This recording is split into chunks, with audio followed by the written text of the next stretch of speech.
는 하나님 말씀은 열왕기하 8장 16절에서 24절까지 말씀입니다. 저와 여러분이 한 절씩 교독합니다. 이스라엘 왕 아합의 아들 요람 제5년에 여호사밧이 유다의 왕이었을 때 유다의 왕 여호사밧의 아들 여호람이 왕이 되니라.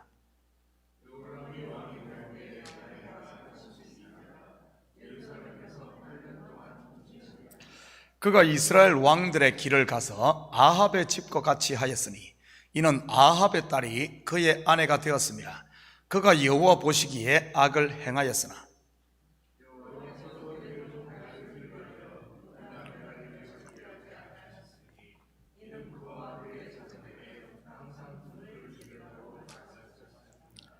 요람 때에 에돔이 유다의 손에서 배반하여 자기 위에 왕을 세운 고로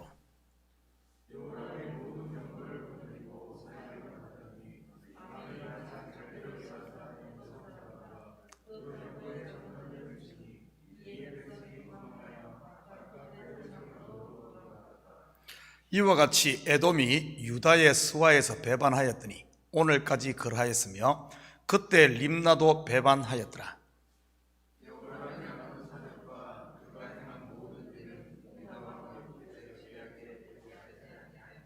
함께 읽겠습니다.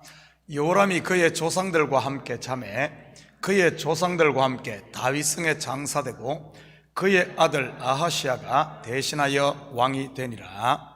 아멘. 좋은 아침입니다.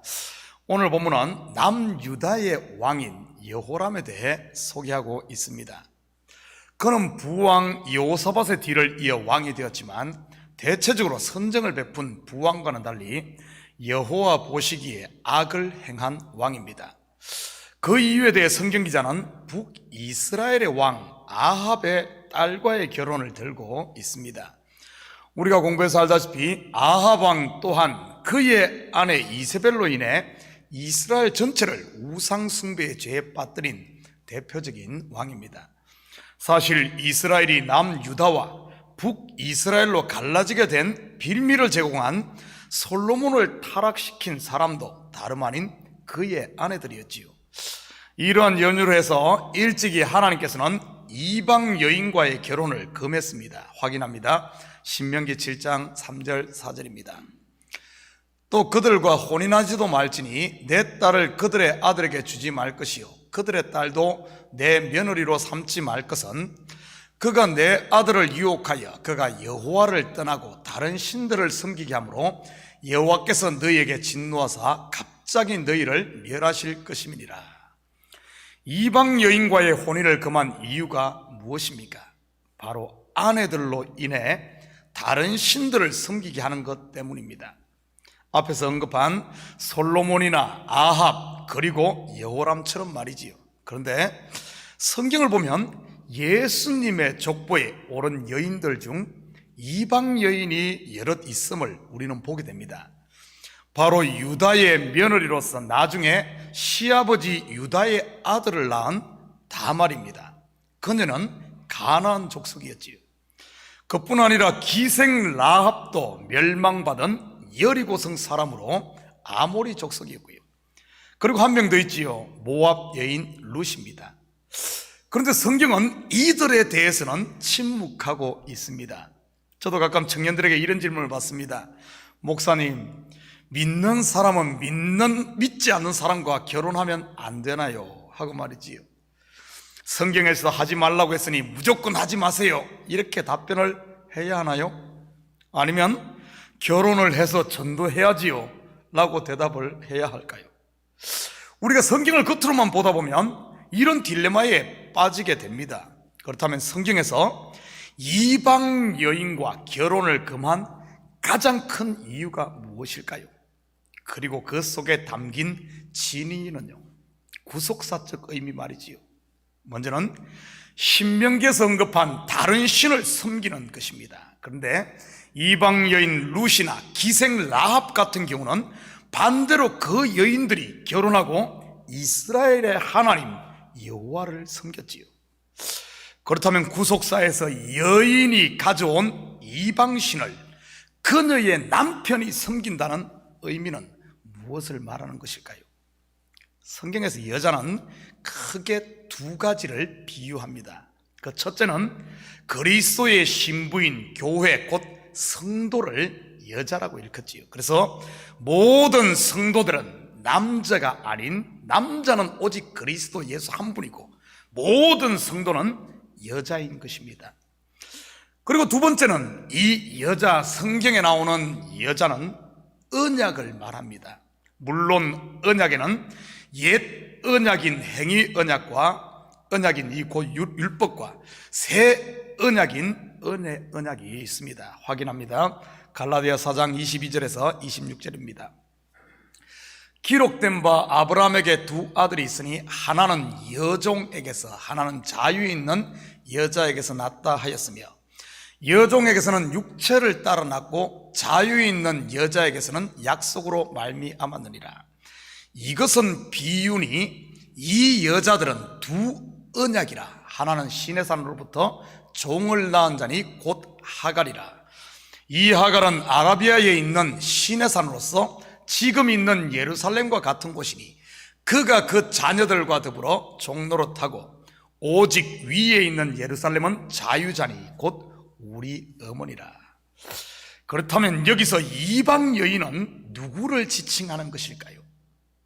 바로 옛 언약 곧 율법을 상징하는 것입니다.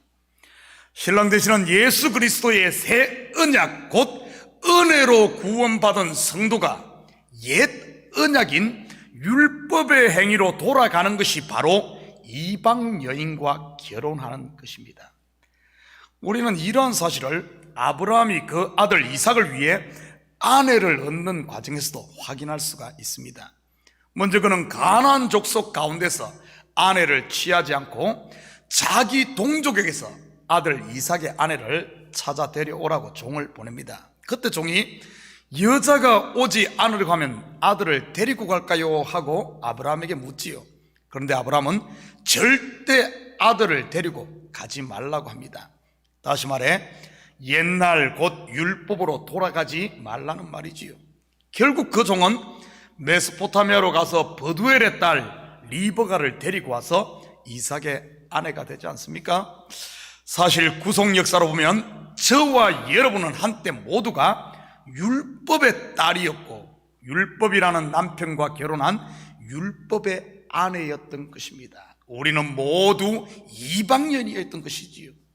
그런데 예수 그리스도가 오시자 율법 남편은 죽은 것이지요. 한마디로 우리는 모두 영적으로 다 과부인 존재들이었던 것입니다. 그런 우리를 그리스도께서 유다가 되고 보아스가 되고 다윗이라는 신랑이 되어 우리를 신부로 맞아준 것이지요. 그래서 성경에 보면 다윗이 나발의 아내였던 아비가일을 그리고 우리아의 아내였던 바세바를 아내로 맞은 것이 이 비밀을 보여주는 것입니다. 사마리아의 수가성 여인 이야기도 이것을 말해주고 있는 것이고요. 예수님을 만나기 전까지 그 여인이 5 남편과 살았지 않습니까? 그리고 지금같이 살고 있는 남편 또한 참 남편이 아니었고요. 결국 예수 그리스도를 만남으로 참 남편을 만나게 되었던 것이지요. 바로 7번째 남편, 다시는 목마르지 않을 생수를 주는 영원한 남편 말이지요. 오늘 본문의 유다의 왕 여호람이 북이스라엘 왕 아합의 딸을 아내로 맞았다는 말은 바로 은혜 아래 있어야 할 유다의 왕이 율법으로 다시 돌아갔다는 말인 것입니다. 그것이 곧 악인 것이고요.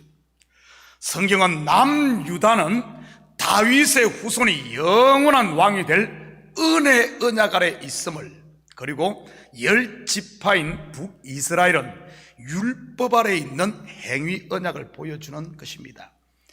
여호람이 아합의 딸과 결혼을 했다는 말은 구속사로 보면 사도 바울이 갈라디아 성도들에게 말한 너희가 성령으로 시작했다가 율법으로 마치겠느냐 한 이것처럼 옛날로 돌아간 걸 말하지요. 사도 바울 또한 그런 성도들을 향해 저주를 선포하지 않습니까? 오늘 본문에 그게 악하다고 말하는 것입니다. 유다의 왕 요람의 이야기는 남의 이야기가 아닌 지금 우리의 이야기지요. 혹시 지금 우리 가운데 아합의 딸을 아내로 맞은 사람은 없습니까? 은혜로 시작했다가 율법의 자기 의로 돌아가 버린 사람 말이지요.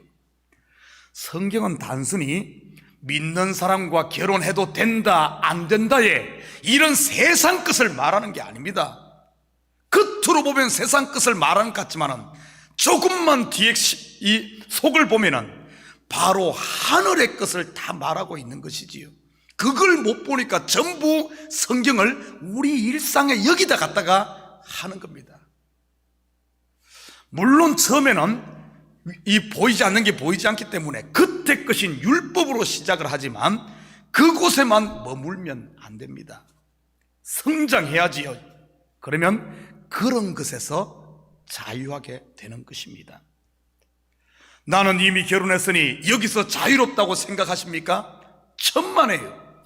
이방 여인과 결혼을 하지 말아야 하는 것은 우리가 평생 싸워야 할 영적 전쟁을 말하는 것이지, 나는 결혼했으니까 이제는 끝이야, 나하고는 상관없어, 성경은 그 이야기 하는 게 아닙니다. 옛날로 돌아가지 않고 은혜 아래 머물러야 하는 끝없는 싸움인 것이지요. 그게 바로 이 이방 여인과 결혼하지 말라는 참 구속사적인 진리입니다. 내 이야기라는 사실이지요. 계속해서 19절입니다. 여호와께서 그의 종 다윗을 위하여 유다 멸하기를 절개하지 아니하였으니 이는 그와 그의 자손에게 항상 등불을 주겠다고 말씀하심이었더라. 그런데 하나님은 이렇게 율법으로 돌아가 악을 행한 여호람 왕에게서 그 왕위를 빼앗아 다른 사람에게 주지 않습니다. 우리가 지금까지 공부했듯이 북이스라엘은 계속해서 왕조가 바뀌지 않습니까? 그런데 남유다는 그렇지 않고 다윗 왕조가 끝까지 갑니다. 바로 예수 그리스도께까지 말이지요. 그 이유가 무엇일까요? 바로 하나님께서 다윗에게 하신 언약, 곧 은혜 언약 때문이지요. 이것은 우리에게 무엇을 말해주는 것입니까? 바로 예수 그리스도의 피로 거듭난 은혜 언약 아래에 있는 성도는 비록 지금 잠시 여호람 왕처럼 뒤돌아보고 율법으로 잠시 넘어졌다 할지라도 반드시 다시 일으키고 그를 돌이켜서 영원한 하늘 기업을 상속하게 하신다는 그 이야기인 것입니다. 이러한 사실을 보여주는 것이 우리가 잘 아는 호세아서이고요. 거룩한 제사장 호세아가 부정한 여인 고멜을 아내로 삼고 이 아내를 삼고 아들과 딸을 낳았음에도 다른 남자에게 따라간 그를 다시 돈으로 사서 아내 삼는 이야기 말이지요. 그런데 북이스라엘은 어떻습니까? 은혜 아래 은혜 언약 안에 있지 않고 행위 언약 안에 있는 율법에 속한 이 북이스라엘은 그들이 잘못할 때마다 왕조 자체가 바뀌어버립니다. 계속해서 바뀌어버리죠. 이 말은 율법의 의로는 이것이 영원한 하늘에 도달할 수 없음을, 이 땅에서 잠시 잠깐의 복을 누리고 뭐 할지는 몰라도 영원하지 않음을 보여주는 것입니다. 어쩌면 지금 우리의 모습이 고멜의 모습일 수 있다는 사실을 알아야 됩니다. 조금만 여유가 있으면, 빈틈만 있으면 나도 모르게 자기 의에 도취되는 이런 모습 말이지요. 사실 우리는 은혜 아니면은 사실 방법이 없는 것이 우리 인생인 것입니다. 그렇다고 막 살라는 말이 아닙니다. 그분의 이 사랑을 좀 알라는 말이지요. 그분이 이 진실한 사랑을 알 때만이 우리가 죄에서 자유로울 수 있고 죄를 이기고 율법으로 다시 돌아가지 않을 수 있는 것입니다. 22절입니다. 이와 같이 에돔이 유다의 수하에서 배반하였더니 오늘까지 그리하였으며 그때 림나도 배반하였더라. 요람은 아합의 딸과 결혼함으로 우상 숭배에 빠졌을 뿐만 아니라 자신의 왕권을 강하기 위해 자기의 형제 6명과 여러 방백들을 죽이는 살육의 죄를 범합니다. 이 율법으로 돌아가고 나니까, 옛날로 돌아가고 나니까 두려움이 쌓이고 자기의 왕권을 자기 힘으로 지켜야 되겠다는 이런 사고방식에 졌다 보니까 결국에는 사륙을 벌이고 일을 저지는 것이지요. 똑같습니다. 지금 우리도 내가 율법으로 돌아가고 나면은, 은혜를 벗어나고 나면은 우리도 모르게 근심이 쌓이고 걱정이 들어오고 두려움이 쌓이면서 자기가 나오는 겁니다. 자기가 뭔가를 이루어야 된다 생각하고 뭔가 교회에서 정의를 외치고 이렇게 가는 겁니다. 하나님께 맡기지 못하고요, 자기가 칼자루를 쥐고 하나님 노를 하려고 하게 되는 것이지요. 확인합니다. 역대하 21장 4절입니다. 여호람이 그의 아버지의 왕국을 다스리게 되어 세력을 얻은 후에 그의 모든 아우들과 이스라엘 방백들 중 몇 사람을 칼로 죽였더라. 이렇게 그가 죄에 깊이 빠지자 유다의 속국이었던 에돔과 림나가 배반을 합니다. 이들이 유다에게서 벗어났다는 말은 단순히 독립했다는 말이 아닌 대적이 되었다는 뜻입니다. 혹시 우리 가운데도 주위에 부딪히는 사람이 많아지고 대적이 있다면 다른 사람들 정죄하지 마시고 내가 십자가 앞에 서시기를 축복합니다. 이렇게 하는 것이 은혜 받은 사람들의 올바른 영적 싸움이지요. 다른 사람 욕하고 다니는 것은 허공에다 펀치를 치는 것이요, 향방 없는 다름박질에 불과한 것입니다. 그래서야 어떻게 싸움에서 이길 수 있겠습니까? 23절입니다. 여호람의 남은 사적과 그의 행한 모든 일은 유다왕 역대 지략에 기록되지 아니하였느냐.